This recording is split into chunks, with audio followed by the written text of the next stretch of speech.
সচিবালয় ঘেরাও করতে চায়। আজকে যদি আমাদের দাবিগুলো না মানা হয়, আমরা কঠিন থেকে কঠিনতম আরো হব।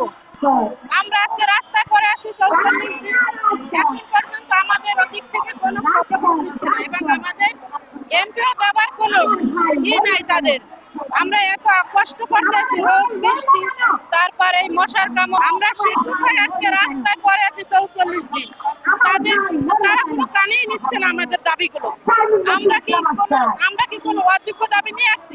আমরা তো আমাদের যোগ্য দাবি নিয়ে আসছি। আমরা সমাজের অবহেলিত বাচ্চাদের নিয়ে কাজ করি। আজকে আমরা সমাজের অবহেলিত বাচ্চাদের নিয়ে কাজ করি, এটাই কি আমাদের অপরাধ? আমরা কেন আজকে ৪৪ দিন ধরে এই রাস্তায় পড়ে থাকবো? আজকে আমরা লং মার্চ সচিবালয় ঘেরাও করতে চাই। আজকে যদি আমাদের দাবিগুলো না মানা হয়, আমরা কঠিন থেকে কঠিনতম আরো হব। যতদিন পর্যন্ত দাবি না মানা হবে ততদিন পর্যন্ত আমরা এই রাস্তা